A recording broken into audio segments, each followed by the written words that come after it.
Bom dia, queridas, graça e paz, que o nosso Deus esteja com vocês nesta manhã, abençoando, guardando, protegendo em mais um dia.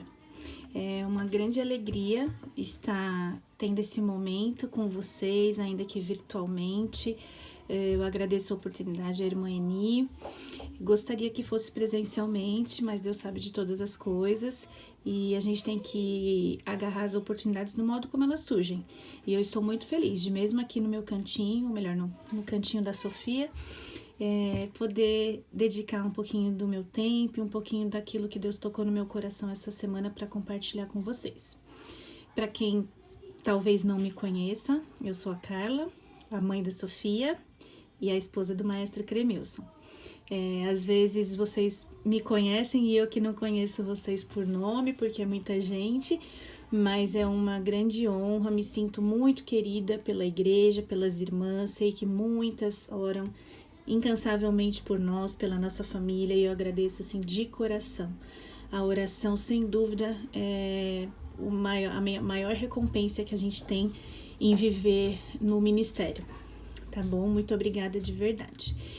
Hoje eu vou compartilhar com vocês um pouquinho de algo que eu gosto bastante de compartilhar com mulheres em ocasiões quando eu tenho oportunidade, como chá de bebê, chá de cozinha ou alguma reunião de mulheres.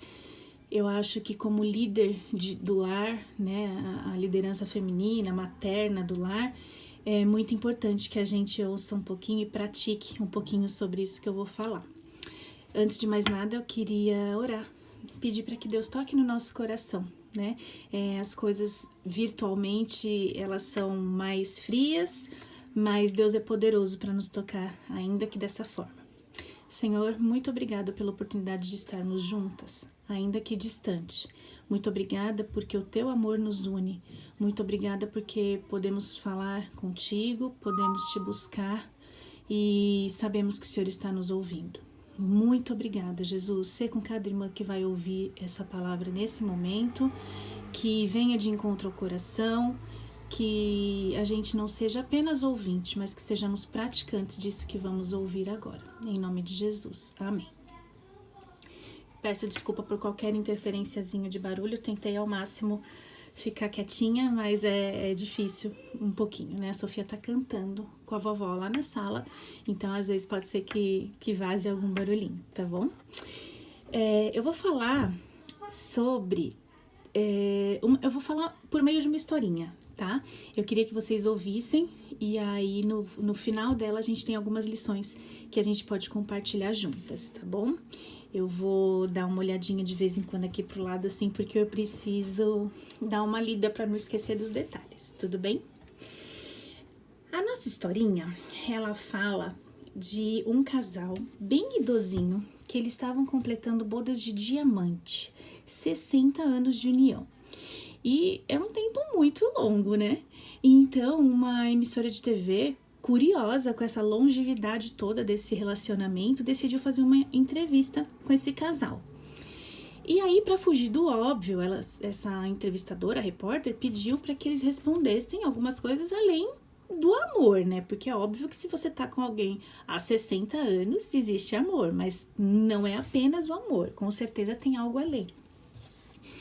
E eles disseram que ok, e também para que um não influenciasse na resposta do outro, eles decidiram fazer essa entrevista em separado, o senhorzinho da senhorinha, tá? Então a primeira coisa que a repórter perguntou foi assim: quais seriam as grandes qualidades que você cultivou e que fizeram com que o seu casamento fosse tão duradouro? Ele nem pensou e logo respondeu: não tenho dúvidas. As grandes qualidades foram generosidade e dedicação. Generosidade e dedicação. Por exemplo, ele disse, adoro comer o biquinho do pão, sabe aquela parte mais durinha do pão? Pois é. Mas desde que eu casei, eu abri mão e dei essa parte para ela. Eu quis agradá-la e dei essa parte do biquinho do pão que eu tanto gosto, eu deixei de comer e dei para ela. Essa generosidade e essa dedicação fizeram com que o nosso casamento durasse tanto. Em seguida, a esposa entrou no estúdio também. E teve a mesma pergunta: quais as grandes qualidades que você cultivou para que o seu casamento fosse tão longo e duradouro? Ela respondeu também sem pensar muito: olha, as qualidades que eu aprendi a cultivar nesses 60 anos de relacionamento foram a tolerância e o perdão. Por exemplo, eu detesto o bico do pão, mas durante todos esses anos, o meu marido egoisticamente deixa sempre o bico do pão para mim. Para não haver desavença, eu me submeto a comer algo que eu não gosto. Será que essa situação, seja com o bico do pão, seja com a toalha molhada, seja com o copo que foi deixado em cima da escrivaninha, será que essa situação já aconteceu com você? Eu acho que já. Eu acho que a gente pode tirar várias lições para nós, como mães, como esposas, como companheiras de trabalho com os nossos colegas, né?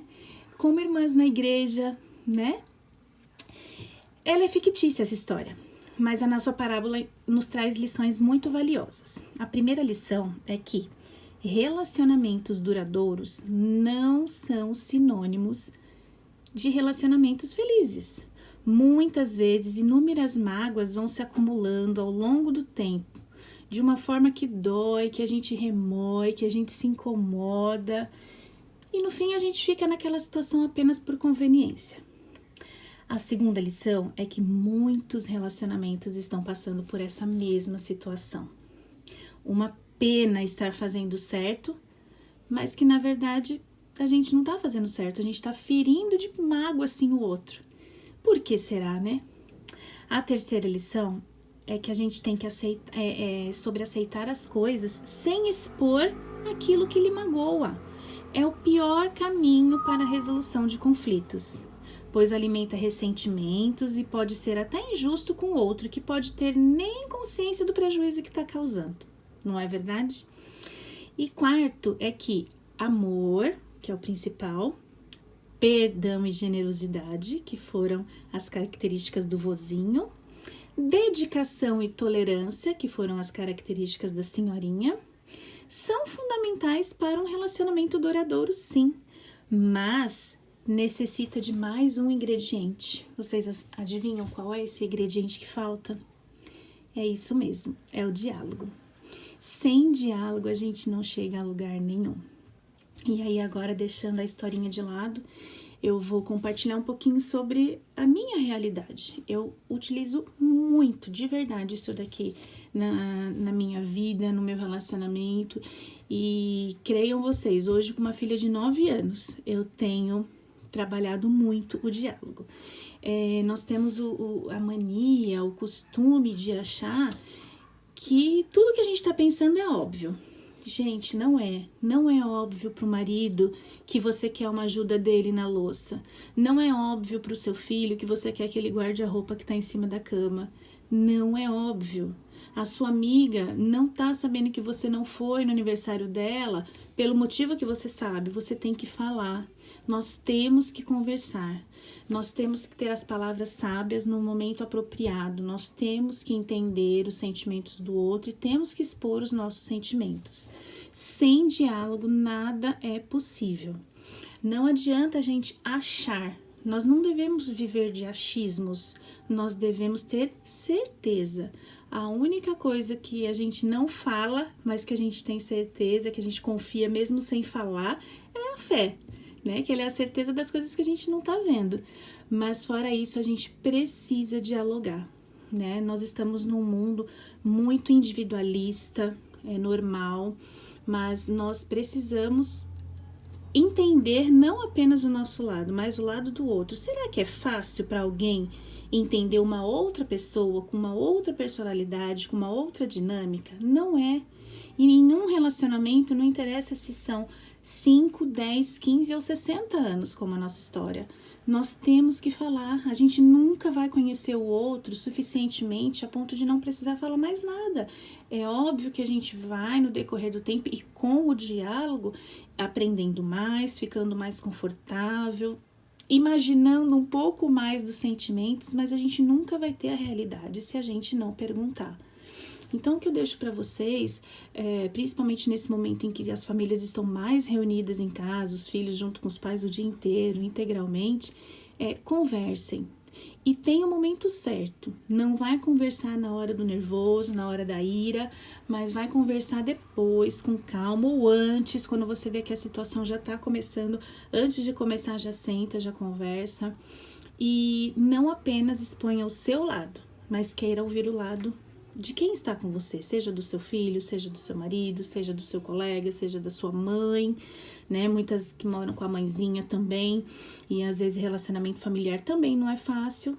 Isso é normal, somos pessoas, cada um tem a sua personalidade, ninguém tá querendo achar quem é o certo, mas nós estamos querendo viver em comunhão, em paz, em amor e num relacionamento verdadeiro, não num relacionamento egoísta que a gente fala, deixa pra lá, não quer saber de mim mesmo, não quer olhar o meu lado. Não, nós temos que expor. É assim que Deus gosta, que a gente use as palavras, e ele fala lá em Salmos, né, que as palavras dos meus lábios e o meditar do coração agradem a ti. Então, como que a gente vai agradar a Deus se nem para o nosso próximo a gente não busca ser claro, não busca dialogar e chegar nos mandamentos que Deus ordena, não é mesmo? Então, eu deixo com vocês essa manhã esse recadinho, o diálogo, né? O diálogo é, assim, um ingrediente fundamental para os nossos relacionamentos, para a nossa convivência e, sem dúvida, eu tenho certeza que se você passar a praticá-lo mais, o seu relacionamento vai mudar. Tá bom? Foi algo bem simples, mas que eu acho que é de grande importância e que vale a pena a gente deixar ali um recadinho na geladeira. Eu já dialoguei hoje, eu já expus o meu sentimento hoje, que a gente seja mais flexível, que a gente reclame menos da postura do nosso próximo e que a gente exponha mais. E assim, um poderá amar verdadeiramente o outro da maneira como ele é. Ok? Que Deus abençoe, que Ele nos dê a oportunidade de nos vermos loguinho, que a gente possa se abraçar bastante e uma outra oportunidade de falar para vocês presencialmente virá, eu creio, tá bom? Muito obrigada, Deus abençoe, dê uma semana rica e na paz para vocês. Um beijo bem grande no coração de todas.